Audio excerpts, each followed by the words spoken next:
Vamos a comenzar a efectuar diferentes ejercicios en el programa de SICALWIN de Sage AITOS de aplicación de todo el curso de contabilidad presupuestaria de los ayuntamientos y de la contabilidad en sí de los mismos. Cuando abrimos el programa SICALWIN nos encontraremos inicialmente esta pantalla. Para introducirnos dentro del programa se le da a punto e intro. Posteriormente elegiremos el ejercicio sobre el que debemos o queremos trabajar, teniendo en cuenta de que si está cerrado, como por ejemplo el 2008, nos dirá que el ejercicio está cerrado. Recuerde que no podrá modificar los datos asociados al ejercicio. Vamos a introducir inicialmente en el ejercicio 2009, que es el que está activo en este programa. Le damos a aceptar y comenzaremos por ver las distintas funciones en SICALWIN. Si tenemos en cuenta que para pasar de un campo a otro del programa bastará con dar al cursor hacia abajo o directamente pinchar con el ratón en donde decidamos utilizarlo para el trabajo. Para introducirnos dentro de cada uno de los puntos del programa simplemente habrá que dar intro y igualmente con el cursor elegir hacia dónde queremos ir para trabajar. Y para ir hacia atrás el cursor en el sentido contrario. Igualmente podremos hacerlo con doble clic. ¿De acuerdo? Si tenemos en cuenta de que aparte de estas funciones que estamos desarrollando, dentro de cada una de las pantallas existen otras bien diferenciadas. En primer lugar existe una que es la función F8, que dándole a F8 directamente desde cualquier punto que nos encontremos de la aplicación nos dirá si queremos salir del punto y la situación en la que nos encontramos. Si le dijéramos que sí, directamente saldríamos fuera del programa. Otra de las posibilidades que existe es efectuando una operación dentro de una pantalla de introducción de datos. Por ejemplo, en este caso hemos puesto una DO. Dándole a intro iremos desarrollándonos dentro del programa.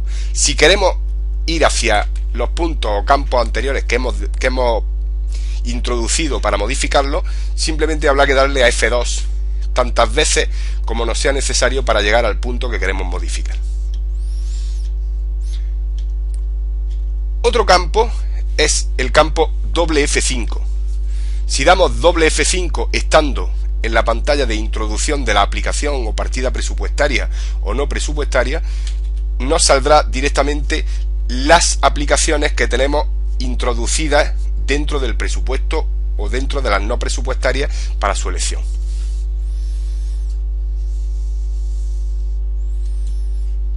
Al igual que si en este mismo campo, si en vez de darle a F5 le damos a doble F1, nos saldrá la posibilidad de efectuar operaciones multiaplicación, es decir, operaciones que sobre un mismo tercero, por ejemplo, en este caso, si damos a F5, un tercero, el que sea, directamente le decimos el tipo de pago y nos permitiría la posibilidad de introducirle cuantas aplicaciones por los importes que necesitemos. Permitiría, por ejemplo, una operación que hemos aplicado a esta aplicación presupuestaria y otra, por ejemplo, a esta otra. ¿De acuerdo?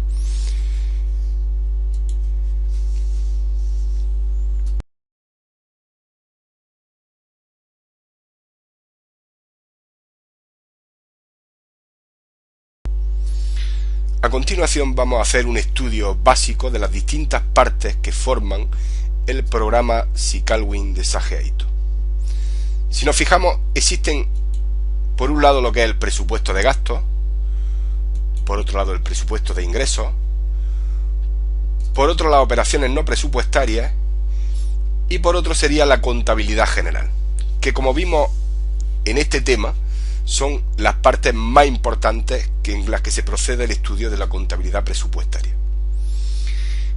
Posteriormente existe un área común, que es donde se desarrollan todas las operaciones que tienen que ver con los terceros, que son las relacionadas con la tesorería. Si entramos dentro de ella nos daremos cuenta de que existe tanto partes destinadas a pagos como a cobro. Después existe otras que son las relacionadas con el presupuesto, que serán los procesos de apertura del presupuesto, donde se cargan todas las aplicaciones tanto de ingresos como de gastos como de no presupuestarias, y después los expedientes de modificación de crédito, que ya veremos que son las posibilidades de modificar los créditos iniciales dentro del presupuesto. Vamos a ver ahora una parte muy importante que está desarrollada en todas las partes del programa en SICALWIN, que es la parte de consulta. Tanto en presupuesto de gastos como en presupuesto de ingresos, como en operaciones no presupuestarias, nos encontraremos por un lado que hay una consulta de conceptos, no presupuestario en este caso. En ingresos sería una consulta al presupuesto de ingresos, existiría una consulta de aplicaciones de ingresos, y en gastos, exactamente igual en la consulta al presupuesto de gastos, encontraremos otro de consulta de aplicaciones de gastos. Estas consultas siempre están destinadas para ver los créditos y las modificaciones y todas las operaciones que se han efectuado en las distintas aplicaciones del presupuesto, pero no operación a operación. La forma básica siempre es un criterio restrictivo o de filtro. Entonces, si le decimos que aparezcan créditos iniciales, créditos totales, iríamos pinchando los tipos de campos que queremos que aparecieran, ¿de acuerdo? Si le damos a ver datos, nos aparecerán todas las operaciones con todos los datos que hemos introducido. Si le damos al botón derecho dentro de la pantalla, en cualquiera de las consultas en que nos encontremos, le damos al botón derecho del ratón, nos dará la posibilidad tanto de añadir campos no existentes como de eliminar campos. Es decir, si le damos a eliminar este campo, nos lo eliminaría directamente. Igual, si por ejemplo clasificación orgánica no existe, lo eliminaríamos. Y por ejemplo, si quisiéramos añadir por ejemplo el campo descripción, nos aparecería el campo y podremos ampliar o disminuir lo que es el tamaño del campo simplemente a través del cursor. Esto es en cuanto a lo que son la consulta de aplicaciones. Al igual que podemos consultar aplicaciones, podemos consultar en todos los casos operaciones. El mismo sistema seguirá de sistema de filtro, de tal forma que si nosotros ponemos una operación en una fecha determinada, por ejemplo 01/01/2009 hasta el 31/01/2009, aquí nos saldrán todas las operaciones que se han hecho en esa fecha, entre esas fechas. Si a la vez le decimos que la fase que queremos ver de esa operación fuese por ejemplo la P, será más restrictivo y nos saldrán solamente las operaciones que cumplen esos requisitos. Al igual, si le decimos que fuese para un tercero determinado, aplicando filtro elegimos uno cualquiera. Si le damos a ver datos, nos saldrá si existe, que en este caso no existe ningún dato para la consulta realizada. ¿De acuerdo? Este será un sistema que utilizaríamos por igual, tanto en presupuesto de gastos, como acabamos de verlo, como en el presupuesto de ingresos, en las consultas, el presupuesto de ingresos tanto de operaciones como de aplicaciones, y exactamente igual en operaciones no presupuestarias. El sistema de consulta es básicamente el mismo en todo SICALWIN.